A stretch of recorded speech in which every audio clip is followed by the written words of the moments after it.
ವೀಕ್ಷಕರೇ ನಮಸ್ಕಾರ. ನೀವು ನೋಡ್ತಾ ಇದ್ರ ಬೆಂಗಳೂರು ಅಖಬಾರ್. ನನ್ನ ಜೊತೆ ಅಶ್ಫಾಕ್ ಅಹಮದ್ ಸಿದ್ದಿಕಿ. 3 ವರ್ಷಗಳ ಅವಧಿಯನ್ನು ಪೂರ್ಣಗೊಳಿಸಿರುವ ಸಿದ್ದರಾಮಯ್ಯ ಹಾಗೂ ಡಿ.ಕೆ. ಶಿವಕುಮಾರ್ ಕಾಂಗ್ರೆಸ್ ಸರ್ಕಾರ ಕಳೆದು ಬೆಂಗಳೂರು ಬೃಹತ್ ನಗರ ಪಾಲಿಕೆಯ ಆಪರೇಷನ್ ಮಾಡಿ, ಶಸ್ತ್ರಚಿಕಿತ್ಸೆ ಮಾಡಿ, 5 ಡಿಫರೆಂಟ್ ಕಾರ್ಪೊರೇಷನ್ ರಚನೆ ಮಾಡಿ 369 ವಾರ್ಡ್ಗಳು ದೊಡ್ಡ ಗ್ರೇಟರ್ ಬೆಂಗಳೂರು ಅಥಾರಿಟಿಯನ್ನ ನಿರ್ಮಿಸಿದೆ. ಕಡೆಗೂ ಜನರನ್ನ 1.5 ಕೋಟಿ ಬೆಂಗಳೂರು ನಗರದ ಜನರನ್ನ ಎಲೆಕ್ಷನ್ ಮಾಡ್ತಾರೆ ಭರವಸೆ ಕೂಡ ನೀಡಿದ್ದಾರೆ.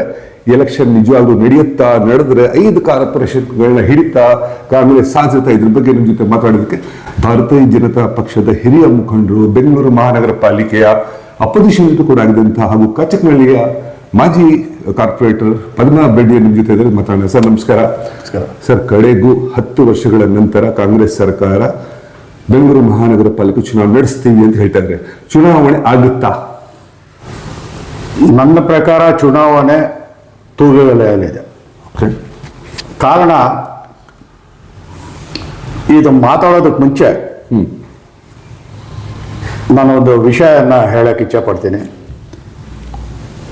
ಸನ್ಮಾನ್ಯ ಉಪಮುಖ್ಯಮಂತ್ರಿಗಳು ಇವತ್ತು ಎಲ್ಲ ಪತ್ರಿಕೆಗಳಲ್ಲಿ ನಾನು ನೋಡಿದೆ, ಸಂವಿಧಾನಕ್ಕೆ ವಿರೋಧವಾಗಿ ನಡೆಯೋರು ರಾಷ್ಟ್ರದ್ರೋಹಿಗಳು ಅಂದ್ಬಿಟ್ಟು ಹೇಳಿದ್ದಾರೆ.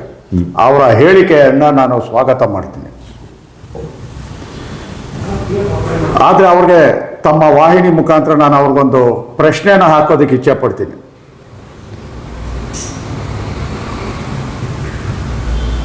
ಕರ್ನಾಟಕ ಸಿದ್ದರಾಮಯ್ಯನ ನೇತೃತ್ವದ ಕಾಂಗ್ರೆಸ್ ಸರ್ಕಾರ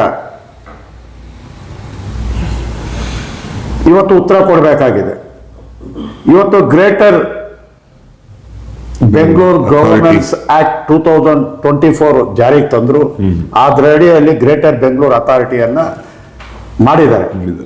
ಇದು ಸಂವಿಧಾನದ ಪ್ರಕಾರ ಮಾಡಿದ್ದಾರ ಅನ್ನೋದು ಅವ್ರನ್ನ ನಾನು ತಮ್ಮ ವಾಹಿನಿ ಮುಖಾಂತರ ಕೇಳಕ್ಕೆ ಇಚ್ಛೆ ಪಡ್ತೀನಿ. 1993ರಲ್ಲಿ ಅವರ ಪಕ್ಷದ ನಾಯಕರಾದಂತಹ ಸನ್ಮಾನ್ಯ ಶ್ರೀ ರಾಜೀವ್ ಗಾಂಧಿ ಅವರು ಪ್ರಧಾನಮಂತ್ರಿಗಳಾಗಿ ಇದ್ದಂಥ ಸಮಯದಲ್ಲಿ, ತದನಂತರ ಪಿ ವಿ ನರಸಿಂಹರವರ ಸರ್ಕಾರದಲ್ಲಿ 74ನೇ ತಿದ್ದುಪಡಿ ಸಂವಿಧಾನಕ್ಕೆ ತಂದರು. 74th amendment. 74th ಅಮೆಂಡ್ಮೆಂಟ್ ಪ್ರಕಾರ ಆರ್ಟಿಕಲ್ 243P ಇಂದ ಆರ್ಟಿಕಲ್ 243ZG ವರೆಗೂ ರಾಜ್ಯ ಸರ್ಕಾರಗಳು, ಲೆಜಿಸ್ಲೇಷನ್ಸ್ ಅಂದ್ರೆ ಶಾಸನ ಮಾಡ್ತಕ್ಕಂಥವ್ರು ಏನೇ ಒಂದು ಕಾನೂನು ಮಾಡಬೇಕಾಗಿದ್ರು ಸ್ಥಳೀಯ ಸಂಸ್ಥೆಗಳಿಗೆ ಆರ್ಟಿಕಲ್ 243P ಇಂದ ಆರ್ಟಿಕಲ್ 243ZG ಒಳಗಡೆ ಮಾಡಬೇಕಾಗಿದೆ. ಆದ್ರೆ ಈಗ ಅವರು ತಂದಿರ್ತಕ್ಕಂಥ greater Bengaluru authority cut and paste ಏನು 300 ವರ್ಷಗಳ ಕಾಲ ನಮ್ಮ ಪೂರ್ವಜರು ಬ್ರಿಟಿಷರ ದಬ್ಬಾಳಿಕೆಯನ್ನ ಸಹಿಸದೆ ಅವ್ರನ್ನ ಹೋರಾಟಗಳು ಮಾಡಿ ಅವ್ರನ್ನ ಈ ದೇಶದಿಂದ ಕೊನೆಗೆ 300 ವರ್ಷಗಳ ಹೋರಾಟದ ಫಲವಾಗಿ, ಲಕ್ಷಾಂತರ ಜನ ತ್ಯಾಗ ಬಲಿದಾನಗಳ ಫಲವಾಗಿ ನಮಗೆ ಸ್ವಾತಂತ್ರ್ಯ 1947ರಲ್ಲಿ ಸಿಕ್ತು. ಆದರೆ ಗ್ರೇಟರ್ ಲಂಡನ್ ಅಥಾರಿಟಿ ಏನು ಕಾನೂನಿದೆ ಅದು cut and paste greater Bengaluru authority ಅಷ್ಟೇ, ಕಟ್ ಅಂಡ್ ಪೇಸ್ಟ್. ಬಟ್ ಅಲ್ಲೂ ಒಂದು ತಪ್ಪು ಮಾಡಿದ್ದಾರೆ. ಗ್ರೇಟರ್ ಲಂಡನ್ ಅಥಾರಿಟಿ ಅಲ್ಲಿ ಮೇಯರ್ಗೆ ಸಂಪೂರ್ಣ ಅಧಿಕಾರ ಕೊಟ್ಟಿದ್ದಾರೆ. ಇಲ್ಲಿ ಗ್ರೇಟರ್ ಬೆಂಗಳೂರು ಅಥಾರಿಟಿಯಲ್ಲಿ ಸನ್ಮಾನ್ಯ ಮುಖ್ಯಮಂತ್ರಿಗಳಿಗೆ, ಸನ್ಮಾನ್ಯ ಉಪಮುಖ್ಯಮಂತ್ರಿಗಳಿಗೆ ಅಧಿಕಾರ ಕೊಟ್ಟಿದ್ದಾರೆ. ಸರ್, ಅದ್ರ ಬಗ್ಗೆ ನಾನು ಮತ್ತೆ ಬರ್ತೀನಿ. ಸರ್, ಸರ್ಕಾರ ಹೇಳೋ ಪ್ರಕಾರ ಏನಂತಂದ್ರೆ ಈಗ ಬೆಂಗಳೂರು ಬೆಳೀತಾ ಇದೆ, ರ್ಯಾಂಡಮ್ ಆಗಿ ಬೆಳೀತಾ ಇದೆ, ಇಂಟರ್ನ್ಯಾಷನಲ್ ಸಿಟಿ ಆಗಿದೆ. ಎಫೆಕ್ಟಿವ್ ಗವರ್ನೆನ್ಸ್ ಕೊಡೋದಕ್ಕೋಸ್ಕರ, ಟ್ರಾನ್ಸ್ಪರೆನ್ಸಿಗೋಸ್ಕರ ಮತ್ತೆ ಅಕೌಂಟಬಿಲಿಟಿಗೋಸ್ಕರ 5 ಕಾರ್ಪೊರೇಷನ್ ಮಾಡಿದ್ರೆ ಈಗ ಇಲ್ಲಿಂದ ನಾನು ಕಾರ್ಪೊರೇಷನ್ ಇದ್ರ ಬದಲು ಇಲ್ಲ ನಾನು ಕಚಕನಹಳ್ಳಿನಲ್ಲಿ ಆಫೀಸಲ್ಲಿ ಹೋಗ್ಬೋದು. ಅದಕ್ಕೋಸ್ಕರ ಇದನ್ನು ಮಾಡಿದ್ದೀವಿ ಹಾಗೂ ಸಂವಿಧಾನ ಒಳಗಡೆ ಮಾಡಿದ್ದೀವಿ. ತಾವು ಏನ್ ಹೇಳ್ತಾ ಇದ್ರು 74th ಅಮೆಂಡ್ಮೆಂಟ್ ನ ಮುನ್ಸಿಪಲ್ ಅಡ್ಮಿನಿಸ್ಟ್ರೇಷನ್ ಉಲ್ಲಂಘನೆ ಆಗುತ್ತೆ, ಅದು ಯಾವುದು ಆಗ್ತಾ ಇಲ್ಲ, ಅದಕ್ಕೆ ಅಸೆಂಟ್ ಕೂಡ ಸಿಕ್ಕಿದೆ ಅಂತ ಅವರ ವಾದ, ಡಿ.ಕೆ. ಶಿವಕುಮಾರ್ ವಾದ. ಅವರು ಈಗ ಕಾಗೆ ಮಗು ಕಾಗೆಗೆ ಮುದ್ದು, ಅವ್ರು ತಂದಿರ್ತಕ್ಕಂಥದ್ದು ನಂಬರ್ ಗೇಮ್. ಕರ್ನಾಟಕ ರಾಜ್ಯ ವಿಧಾನಸಭೆಯಲ್ಲಿ 136 ಕಾಂಗ್ರೆಸ್ ಶಾಸಕರ ಸಂಖ್ಯೆ ಇದೆ. ಬಿಲ್ ಪಾಸ್ ಮಾಡಿದ್ರು, ಗವರ್ನರ್ ಹತ್ರ ಹೋದ್ರು, ಗವರ್ನರ್ ಅದನ್ನ ವಿರೋಧ ಮಾಡಿದ್ರು, ವಾಪಸ್ ಕಳಿಸಿದ್ರು, ಪುನಃ ಇನ್ನೊಂದು ಬಾರಿ ಕಳಿಸಿದ್ರು. ಗವರ್ನರ್ ಅವರು ಒಂದು ಬಾರಿ ರಿಜೆಕ್ಟ್ ಮಾಡಿದ್ಮೇಲೆ ಎರಡನೇ ಬಾರಿ ಕಳಿಸಿದ್ರೆ ಅದು ಕಾನೂನು ಬಾಹಿರ ಆದ್ರೂ ಸಹ ಗವರ್ನರ್ ಅದಕ್ಕೆ ಅಂಗೀಕಾರ ಕೊಡಲೇಬೇಕು. ಕೊಟ್ಟಿದ್ದಾರೆ, ಜಾರಿ ಮಾಡಿದ್ದಾರೆ. ಈಗ ಸನ್ಮಾನ್ಯ ಹಿರಿಯ ಸಾಹಿತಿಗಳಾದಂಥ ನಾಗಾಭರಣ ಅವರು ರಾಜ್ಯ ಉಚ್ಚ ನ್ಯಾಯಾಲಯದಲ್ಲಿ ರಿಟ್ ಹಾಕಿದ್ದಾರೆ. ಆ ರಿಟ್ ಇನ್ನು ಮಾರ್ಚ್ಗೆ ಹೋಗಿದೆ. ಇವತ್ತು ನ್ಯಾಯ ಕೂಡ ಸಿಗೋದು ತಡ ಆಗ್ತಾ ಇದೆ. ನಾನು ಈಗ ಖಂಡಿತವಾಗಿ ಹೇಳ್ತೀನಿ, ಗ್ರೇಟರ್ ಬೆಂಗಳೂರು ಅಥಾರಿಟಿ ಅಬಾಲಿಷ್ ಆಗೇ ಆಗುತ್ತೆ. ರಾಜ್ಯ ಸರ್ಕಾರ Abolish ಆಗುತ್ತೆ. 100% ಆಗುತ್ತೆ.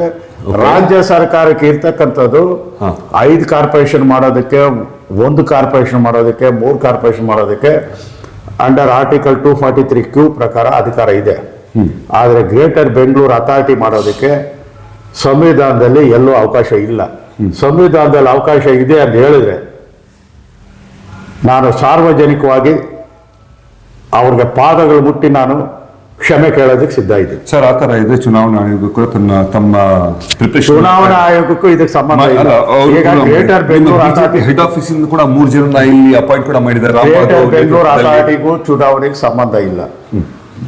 ಕಾರ್ಪೊರೇಷನ್ 5 ಕಾರ್ಪೊರೇಷನ್ ಆಗೋಯ್ತು, ಅದಕ್ಕೆ ಚುನಾವಣೆ ನಡೀತಾ ಇರ್ತದೆ.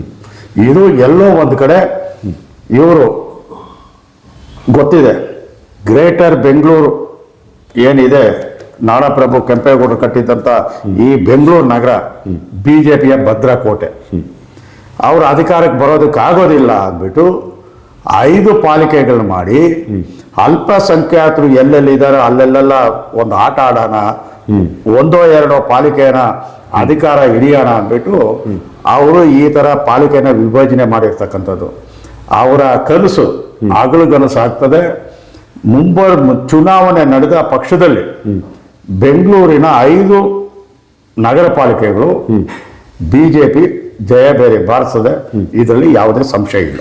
ಸರ್, ಸರ್ಕಾರ ಕಾಂಗ್ರೆಸ್ದು, DK ಶಿವಕುಮಾರ್ ಬೆಂಗಳೂರು ನಗರ ಅಭಿವೃದ್ಧಿ ಸಚಿವ ಕೂಡ, ಇಷ್ಟ MLA ಕೂಡ ಇದ್ರೆ, ಆದ್ರೂ ಕೂಡ 5 ನೀವು ಗೆಲ್ತಿ ಅಂದ್ರೆ ಇವರ 5 ಗ್ಯಾರಂಟಿಗಳು, ಈಗ ಇವ್ರು ಇನ್ ಮ್ಯಾಸಿವ್ ಇನ್ಫ್ರಾಸ್ಟ್ರಕ್ಚರ್ ಡೆವಲಪ್ಮೆಂಟ್ ಮಾಡಿ ಇಂಟರ್ನ್ಯಾಷನಲ್, ಈಗ ಮೊನ್ನೆ ಡಾವೋಸ್ಗೆ ಹೋಗಿ ಬಂದ್ರು DCM ಅವರು. ಅಲ್ಲಿಂದ the entire world is coming to Bangalore with huge investment, very very happy ಅಂತ ಹೇಳ್ತಾ ಇದ್ರೆ, ಅದು ಏನು ಅದ್ರಿಗೆ ಆಗಲ್ವಾ? ಬರೀ ಎಲ್ಲ ಬಿಜೆಪಿ ಹೋದ್ರೆ ಕಾಂಗ್ರೆಸ್ ಹೆಂಗ್ ಮಾಡ್ತಾ ಇದೆ? ಇಂಪ್ಲಿಮೆಂಟ್ ಆದಾಗ್ತಾನೆ. ಈಗ ಕರ್ನಾಟಕ ರಾಜ್ಯ ಸರ್ಕಾರ ಅವರ ಪ್ರಣಾಳಿಕೆಯನ್ನು ನಾನು ನೋಡಿದ್ದೀನಿ, 3 ವರ್ಷಗಳಿಂದ ಅವ್ರ ಬಜೆಟ್ ನೋಡಿದ್ದೀನಿ. ಈ ಹಳ್ಳಿಗಳ ಕಡೆ ಸಂತೆ ನಡೆಯುತ್ತೆ. ಹೌದು. ಸಂತೆನಲ್ಲಿ ಒಂದು ಡಬ್ಬ ಮಾಡ್ಕೊಂಡಿರ್ತಾರೆ, ಪಿಕ್ಚರ್ ತೋರಿಸ್ತೀನಿ ಅಂದ್ಬಿಟ್ಟು. ಅಲ್ಲಿ 50 ಪೈಸೆ ₹1 ಹಾಕಿದ್ರೆ ಪಿಕ್ಚರ್ ತೋರಿಸ್ತೀನಿ ಅಂದ್ಬಿಟ್ಟು ದಿಲ್ಲಿ ದೇಕೋ, ತಾಜ್ ಮಹಲ್ ದೇಕೋ, ಬಾಂಬೆ ದೇಕೋ ಅಂದ್ಬಿಟ್ಟು ತೋರಿಸ್ತಾ ಇರ್ತಾರೆ. ಆ ರೀತಿ ಇವರು ಬೆಂಗಳೂರಿನಲ್ಲಿ 3 ವರ್ಷದಿಂದನೂ ಟನ್ನಲ್ ರೋಡು ಮಾಡ್ತೀನಿ, ಎಲಿವೇಟರ್ ಕಾರಿಡಾರ್ ಮಾಡ್ತೀನಿ, ಸಂಪೂರ್ಣ ಕಸ ಸಮಸ್ಯೆನ ಬಗೆಹರಿಸ್ತೀನಿ, ಬೆಂಗಳೂರಿನಲ್ಲಿ ಎಲ್ಲ ರಸ್ತೆಗಳು ಪಾಟ್ ಹೋಲ್ ಫ್ರೀ ಮಾಡ್ತೀನಿ. ಇವತ್ತು ನೀವೇ ನೋಡ್ತಾ ಇದ್ದೀರಾ, ಬೆಂಗಳೂರಿನಲ್ಲಿ ಯಾರು ಸಾಫ್ಟ್ವೇರ್ ಇದ್ದಾರೆ, ನಾವು ಇಲ್ಲಿಂದ ಖಾಲಿ ಮಾಡಿಕೊಂಡು ಆಂಧ್ರಕ್ಕೆ ಹೋಗ್ತೀವಿ, ಮತ್ತೊಂದಕ್ಕೆ ಹೋಗ್ತೀವಿ ಅಂತ ಹೇಳ್ತಾ ಇರೋದು. ಒಂದ್ ಕಡೆ ಕಿರಣ್ ಮಜುಮ್ದಾರ್ ಅವರು, ಇನ್ನೊಂದು ನಮ್ಮ ಇವರು ಮೋಹನ್ ದಾಸ್ ಪೈ ಅವರು, ಇವರೆಲ್ಲ ಹೇಳಿಕೆಗಳು ಕೊಟ್ಟಿರೋದು ನೋಡಿದ್ವಿ. ಹೋಗಿ ಅವ್ರ ಮನೆಗಳಿಗೆ ಹೋಗಿ ಕನ್ವಿನ್ಸ್ ಮಾಡೋದಕ್ಕೆ ಪ್ರಯತ್ನ ಪಡ್ತಿದ್ದಾರೆ. ಮತ್ತೆ ಯಡಿಯೂರಪ್ಪನವರು, ಬಸವರಾಜ ಬೊಮ್ಮಾಯಿ ಅವರು ತಮ್ಮ 3 ವರ್ಷ ಅವಧಿಯಲ್ಲಿ 2 ಮುಖ್ಯಮಂತ್ರಿಗಳು ಬೆಂಗಳೂರು ನಗರಕ್ಕೆ 18,000 ಕೋಟಿ ರೂಪಾಯಿ ಸ್ಯಾಂಕ್ಷನ್ ಮಾಡಿದ್ದಾರೆ. ಎಷ್ಟು? 18,000 ಕೋಟಿ. ನೀವು 2.5 ವರ್ಷ, ಇನ್ನ ಒಂದು 3 ವರ್ಷ ಸರ್, ಹತ್ತತ್ರ 3 ವರ್ಷ ಮೇ ಬದ 3 ವರ್ಷ ಆಗುತ್ತೆ. ನೀವು ಕೊಟ್ಟಿರ್ತಕ್ಕಂಥದ್ದು ಬೆಂಗಳೂರಿಗೆ 800 ಕೋಟಿ ರೂಪಾಯಿ ಮಾತ್ರ ಸ್ಯಾಂಕ್ಷನ್ ಮಾಡಿರೋದು. ವೈಟ್ ಟಾಪಿಂಗ್ ಅಂದ್ಬಿಟ್ಟು ಬರೀ 800 ಕೋಟಿ ನಿಮ್ಗೆ ತೋರ್ಸೋದಕ್ಕೆ ಏನು ಮಾಡಿಲ್ಲ. ಇವರು ಬರೀ ಮತ್ತೆ DK ಶಿವಕುಮಾರ್ ಇಬ್ರು ಕೂಡ ನಮ್ಮ ರಾಜ್ಯದ 20 MP ಒಬ್ರು ಹೋಗಿ 10 ರೂಪಾಯಿ ತಗೊಂಡು ಬರ್ತಾರ. ನಮ್ಮ ರಾಜ್ಯದ ಶೇರ್ ಏನ್ ಬರಬೇಕು, ಡಿವಲ್ಯೂಷನ್ ನಮ್ ಶೇರ್ ಏನ್ ಬರಬೇಕು, ನಮ್ಮ GST ಇದರಲ್ಲಿ ತರ್ತಾ ಇಲ್ಲ, ಬರೀ ಕಾಂಗ್ರೆಸ್ ಸರ್ಕಾರದ ಮೇಲೆ ಹೊರೆ ಜಾಸ್ತಿ ಆಗ್ತದೆ, ಆದ್ರೂ ನಡ್ಸ್ಕೊಂಡು ಹೋಗ್ತಾ ಇದ್ದೀವಿ ಅಂತ ನಿನ್ನೆ DK ಶಿವಕುಮಾರ್ ಅವರು ಹೇಳಿದ್ದಾರೆ.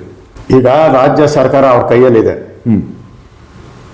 ಸನ್ಮಾನ್ಯ ಸಿದ್ದರಾಮಯ್ಯನವರು ಮತ್ತು ಉಪಮುಖ್ಯಮಂತ್ರಿ ಡಿ ಕೆ ಶಿವಕುಮಾರ್ ಕೈಯಲ್ಲಿ ಕರ್ನಾಟಕ ರಾಜ್ಯದ ಸರ್ಕಾರ ಇದೆ, ಅವರ ಅಧಿಕಾರ ಇದೆ. 2008ರಿಂದ 2014ವರೆಗೂ UPA 1 and 2 ಗೌರ್ಮೆಂಟ್ ಇತ್ತಲ್ಲ, ಕರ್ನಾಟಕ ರಾಜ್ಯಕ್ಕೆ ಅಭಿವೃದ್ಧಿಗೆ ಎಷ್ಟು ಕೋಟಿಗಳು ಬಿಡುಗಡೆ ಮಾಡಿದ್ದಾರೆ. ಶ್ವೇತಪತ್ರ ಹೊರಡಿಸಿ ಸನ್ಮಾನ್ಯ ಶ್ರೀ ನರೇಂದ್ರ ಮೋದಿಜಿಯವರು 2014ಕ್ಕೆ ಪ್ರಧಾನಮಂತ್ರಿಗಳಾಗಿ ಅಲ್ಲಿಂದ ಇಲ್ಲಿವರೆಗೂ ಕರ್ನಾಟಕ ರಾಜ್ಯಕ್ಕೆ ಎಷ್ಟು ಹಣ ಬಿಡುಗಡೆ ಮಾಡಿದ್ದಾರೆ ಶ್ವೇತಪತ್ರ ಹೊರಡಿಸಿ. ಸರ್, ನಿಮ್ಮ ಹಳೆ ಪ್ರಶ್ನೆ ನಾನು ಬರ್ತೀನಿ. ಈಗ ಪ್ಯಾಟ್ರನ್ ನೋಡೋದಾದ್ರೆ greater Bengaluru authority organisational chart ನೋಡೋದಾದ್ರೆ ಹೇಗೆ ನೀವು 74th ಅಮೆಂಡ್ಮೆಂಟ್ ತಾವು ಮಾತಾಡ್ತಿದ್ರು ಅದನ್ನ ಹೊರತುಪಡಿಸಿ ಇಲ್ಲಿ ಫಸ್ಟ್ ಟಾಪ್ ನಲ್ಲಿ ಚೀಫ್ ಮಿನಿಸ್ಟರ್ ಇದ್ದಾರೆ, ಅದಾದ್ಮೇಲೆ ನಗರಾಭಿವೃದ್ಧಿ ಸಚಿವ ಇದ್ದಾರೆ, ಅದಾದ್ಮೇಲೆ ಚೀಫ್ ಕಮಿಷನರ್ ಅಂತ ಇದ್ದಾರೆ, ಅದಾದ್ಮೇಲೆ 5 ಡಿಫರೆಂಟ್ ಮೇಯರ್ಸ್, ಅದ್ರ ಕೆಳಗಡೆ ಆಫೀಸ್, ಅದ್ರ ಕೆಳಗಡೆ ಕಾರ್ಪೊರೇಟರ್. ಆದ್ರೆ ಮುಂದೆ ನಡೆದ ಎಲೆಕ್ಷನ್ ನಲ್ಲಿ ಬರೋ ಕಾರ್ಪೊರೇಟರ್ ಒಂಥರ ಹಲ್ಲಿಲ್ದಿರೋ ಹಾವ್ತರನ. ಹೇಗೆ ಇದು ಸರ್ ಇದು ಪವರ್ ಇದು? ಸರ್, ಈಗ ಸೆಂಟ್ರಲೈಸ್ಡ್ ಇದು. ರಾಜೀವ್ ಗಾಂಧಿ ಅವರು ಏನು ತಂದ್ರು ಡಿಸೆಂಟ್ರಲೈಸ್ ಮಾಡಿದ್ರು. ನಾವು ಅವ್ರನ್ನ ಈ ಸಮಯದಲ್ಲಿ ಅವ್ರನ್ನ ಅಭಿನಂದನೆ ಮಾಡೋಕ್ಕಾಗ್ತದೆ. ಅದು ಯಾವುದೇ ಸರ್ಕಾರ ಇರಲಿ, ಯಾರೇ ಪ್ರಧಾನಮಂತ್ರಿ ಒಳ್ಳೇದು ಮಾಡಿದರೆ ನಾವು ಅವ್ರನ್ನ ಅಭಿನಂದನೆ ಮಾಡಬೇಕು. ಇವರು ರಾಜೀವ್ ಗಾಂಧಿ ಅವರು ತಂದಿರ್ತಕ್ಕಂಥ ಸಂವಿಧಾನ ತಿದ್ದುಪಡಿ ಏನು ಆಶಯಗಳಿಗೆ ವಿರುದ್ಧವಾಗಿ ಇವತ್ತು ಗ್ರೇಟರ್ ಬೆಂಗಳೂರು ಅಥಾರಿಟಿ ಮಾಡಿದ್ದಾರೆ.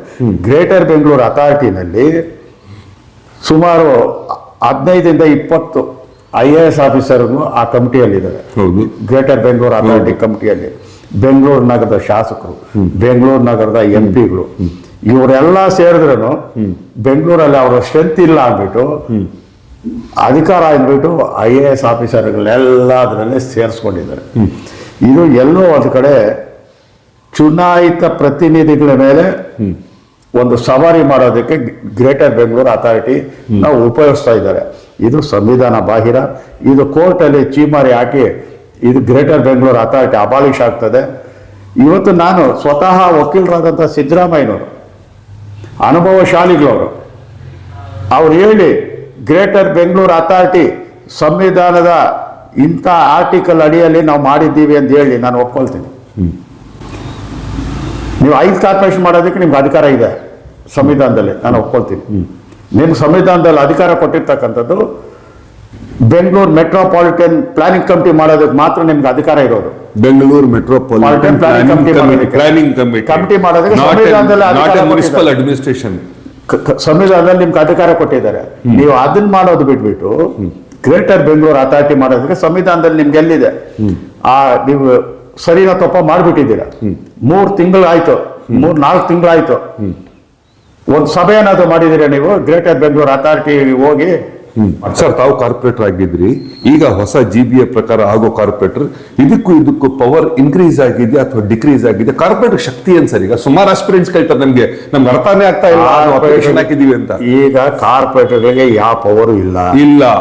GBA ಪ್ರಕಾರ ಮೇಯರ್ಗೆ ಮುಂಚೆ BBMP KMC act BBMP act ಅಲ್ಲೇ ಇರ್ಲಿಲ್ಲ. ಈಗ ಇನ್ನೂ ಇದ್ದಿದ್ದು ಮೇಯರ್ಗೂ ಇರೋ ಅಧಿಕಾರನೂ ತೆಗೆದಿದ್ದಾರೆ. ಎಲ್ಲ MLAಗಳಿಗೆ ಕನ್ಸಲ್ಟಿವ್ ಕಮಿಟಿ ಅಂದ್ಬಿಟ್ಟು MLAಗಳು ಹಿಡಿತಾಗೆ MLA ಹೇಳೋ ಕೆಲಸ ಮಾಡಬೇಕು. ಅವಾಗ ಏನಾಗ್ತದೆ, MLAಗಳ ವಿರುದ್ಧವಾಗಿ ಕಾರ್ಪೊರೇಟರ್ ಮಾತಾಡಕ್ಕಾಗಲ್ಲ. ನಾಳೆ ಮಾತಾಡಿದ್ರೆ ಅವನಿಗೆ ಮೇಯರ್ ಮಾಡಲ್ಲ, ಚೇರ್ಮನ್ ಮಾಡಲ್ಲ ಅಂದ್ಬಿಟ್ಟು ಉಳ್ಳಿ ತಿಂತೀಯ ಬಸವ ಅಂದ್ರೆ ಹೂವು ಅಂದ್ಬಿಟ್ಟು MLA ಹೇಳೋದಕ್ಕೆ ತಲೆ ಬಗ್ಸ್ಕೊಂಡು ಬರ್ತಾರೆ. ಅಷ್ಟೇ ದೆಹಲಿನಲ್ಲಿ ಯಾವ ರೀತಿ ಆಯ್ತು, 3 ನಗರ ಪಾಲಿಕೆಗಳಾಗಿ ಪುನಃ ಒಂದೇ ಪಾಲಿಕೆ ಆಯಿತು. ಅದೇ ರೀತಿಯಾಗಿ ಮುಂದಿನ ದಿನಗಳಲ್ಲಿ ಬೆಂಗಳೂರು ನಗರ ಜನತೆ ಹೋರಾಟ ಮಾಡುವ ಕಾಲನು ಬರುತ್ತೆ. ಒಂದೇ ನಗರ ಪಾಲಿಕೆ ಮತ್ತೊಮ್ಮೆ ಆಗುತ್ತೆ. ಸೊ ಇದು ಚುನಾವಣೆ ನಡೆದ್ರೆ ಬಿಜೆಪಿ ಸ್ವಾಗತಿಸುತ್ತಾ? ತಾವು ತಯಾರಿ ಏನಾದ್ರು ಮಾಡ್ತಾ ಇದ್ದೀರಾ ಅಥವಾ ನಾವು ವಿರುದ್ಧವಾಗಿ ಹೋಗ್ತಾ ಇದ್ದೀರಾ? ಇದಾಗಲೇಬಾರ್ದು, ಇದು ಸಂವಿಧಾನ ಬಾಹಿರ ಅಂತ ಬಿಜೆಪಿ ಪಕ್ಷ ನಾಳೆ ಚುನಾವಣೆ ನಡೆದ್ರೂ ಎದುರಿಸೋದಕ್ಕೆ ರೆಡಿ ಇದೆ. ನಾವು ವಿದ್ಯಾಭ್ಯಾಸ ಎಲ್ಲ ಮಾಡಿದ್ದೀವಿ. ಬೂತಲ್ಲೂ ನಮ್ಮ ಸೈನ್ಯ ಇದೆ. ನಾವು ಎಲೆಕ್ಷನ್ ಮಾಡೋದಕ್ಕೆ ರೆಡಿ ಇದೆ. ಬಿಜೆಪಿ ಪಕ್ಷ ಸಮರ್ಥ ನಾಯಕತ್ವ ಇದೆ.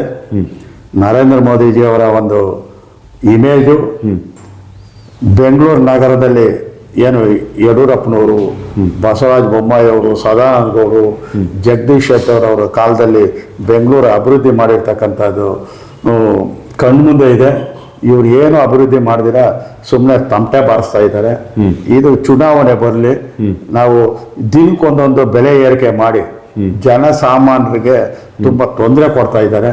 ಇವರು ಅಭಿವೃದ್ಧಿ ಪರ ಇಲ್ಲ, ಇವರು ಬರೀ 5 ಪಂಚ ಗ್ಯಾರಂಟಿಗಳು ಭಜನೆ ಮಾಡ್ಕೊಂಡಿದ್ದಾರೆ.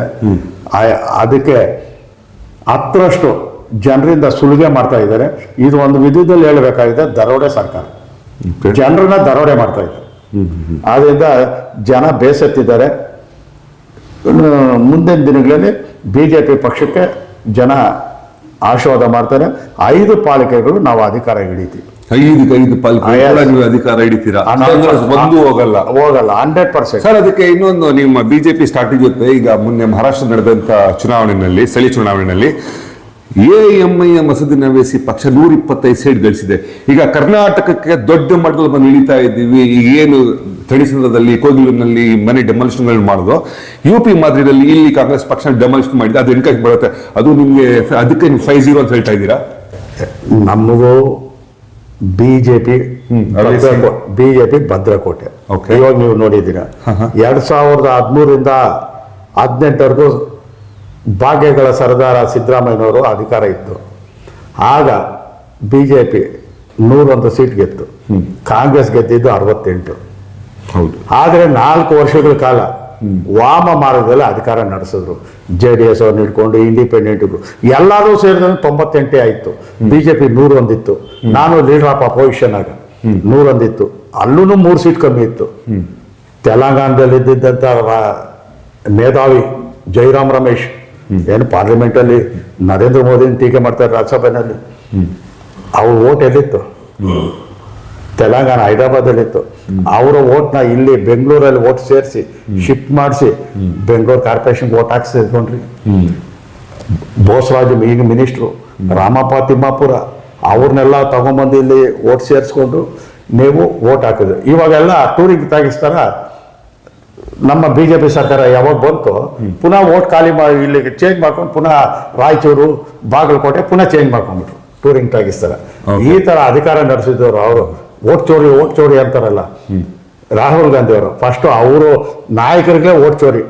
ಸರ್, ಕಡೆ ಪ್ರಶ್ನೆ, ಈ ಚುನಾವಣೆ ನಡೆಯುತ್ತಾ? ಈ ವರ್ಷದಲ್ಲಿ ನಡೆಯುತ್ತಾ? ಸುಮಾರು ಆಸ್ಪಿರೆಂಟ್ಸ್ ಕೇಳ್ತಾ ಇದಾರೆ, ಈಗ ಹೇಳ್ತೀರಾ ಅಂತ. ಅಲ್ಲಲ್ಲ, ಕಾಂಗ್ರೆಸ್ ಗೂಬೆ ಕೊಡ್ತಾ ಇದ್ರೆ 52 ಕಲೆಕ್ಷನ್ ಮಾಡ್ತಾ ಇದಾರೆ ಅಂತ.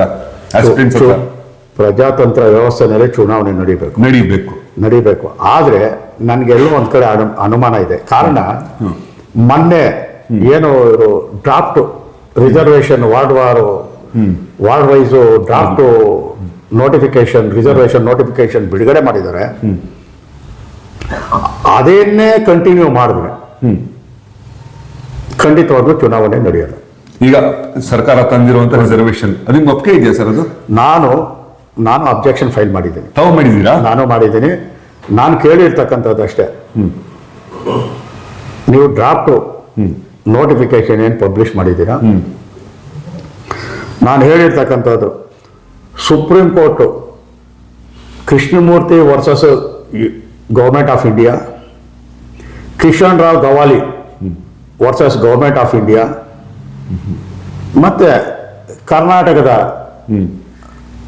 WP 17191 ಆಫ್ 2021 ಈ ಜಡ್ಜ್ಮೆಂಟ್ಗಳು ಆದೇಶ ಏನಿದೆ ಆ ಆದೇಶದ ಪ್ರಕಾರ ನೀವು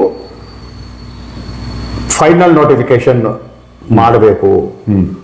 ಇಲ್ಲ ಅಂದ್ರೆ ಕೋರ್ಟ್ ಕಂಟೆಂಪ್ಟ್ ಆಗ್ತೀರಾ ಅಂತ ಹೇಳಿದ್ದೀನಿ. ಈ ಚುನಾವಣೆ ನಡೆದ್ರೆ ಈ ಚುನಾವಣೆ ಮುಂದಿನ ಅಸೆಂಬ್ಲಿ ಚುನಾವಣೆಗೆ ದಿಕ್ಸೂಚಿನ ರೆಫರೆಂಡಮ್ ಅಂತ ಒಪ್ಕೋತೀರಾ? Result of last 3 years of governance of Siddaramaiah, DK Shivakumar ಅಂತ. ಇವತ್ತು ನೋಡಿ, ಈ ಪಾಲಿಕೆ ಚುನಾವಣೆ ಅನ್ನೋದಲ್ಲ. ಇವತ್ತು ಇಡೀ ದೇಶ ನರೇಂದ್ರ ಮೋದಿ ಅವರ ನಾಯಕತ್ವದಲ್ಲಿ ಕಾಂಗ್ರೆಸ್ ಮುಕ್ತ ಭಾರತ ಆಗ್ತಾ ಇದೆ. ಇವತ್ತು ನೀವು ನೋಡಿದ್ರೆ ಬಿಹಾರ್ ಓಟ್ ಚೋರಿ ಅಂತ ಹೋದ್ರು, ದೇವ್ರನ್ನೇ ಮನೆಗೆ ಕಳಿಸಿದ್ರು. ಈಗ ವೆಸ್ಟ್ ಬೆಂಗಾಲಲ್ಲಿ ನೆಕ್ಸ್ಟ್ ನಾವೇ ಅಧಿಕಾರಕ್ಕೆ ಬರ್ತೀವಿ. ಅಸ್ಸಾಮಲ್ಲಿ ನಾವೇ ಅಧಿಕಾರಕ್ಕೆ ಬರ್ತೀವಿ. ಕೇರಳದಲ್ಲಿ ನಾವು ತಿರುವನಂತಪುರಂ ಮೇಯರ್ ಆಗಿದ್ದೀರಾ. ಮೇಯರ್ ಆಗಿದ್ದಾರೆ. ನಾವು ಒಳ್ಳೆ ಪರ್ಫಾರ್ಮೆನ್ಸ್ ಕೊಡ್ತೀವಿ. ತಮಿಳ್ನಾಡಲ್ಲಿ NDA ಸರ್ಕಾರ ಬರುತ್ತೆ. ನೀವು ಫಸ್ಟ್ ಅಸ್ತಿತ್ವ ಉಳಿಸೋದಕ್ಕೆ ನೀವು ಕಾಂಗ್ರೆಸ್ ಅವರು ಪಾಪ ಅಲ್ಲಾಡ್ತಾ ಇದ್ದಾರೆ. ಇರೋದು 3 ರಾಜ್ಯ, ಕರ್ನಾಟಕ, ತೆಲಂಗಾಣ, ಹಿಮಾಚಲ್ ಪ್ರದೇಶ. ಈ 3ರಲ್ಲೇ ಅಲ್ಲಾಡ್ತಾ ಇದ್ದೀರಾ ನೀವು. ಫಸ್ಟ್ ನೀವು ಜನಪರ ಆಡಳಿತ ಕೊಡಿ ಅಂದ್ಬಿಟ್ಟು ನಾನು ಅವ್ರಿಗೆ ಹೇಳಕ್ ಇಚ್ಛೆ ಪಡ್ತೀನಿ. Thank you so much sir. ಇದು ಬಿಜೆಪಿ ಹಿರಿಯ ಮುಖಂಡ ಪದ್ಮನಾಭ ರೆಡ್ಡಿ ಹೇಳೋ ಮಾತು. At any cost if election happens, BJP will win and wash out the Congress with 5-0. Mr. DK Shivakumar, this is the time for you to work on your strategy and to rethink about conducting elections in forthcoming days. Thank you so much. Keep watching Bengaluru Akhbar. Namaste.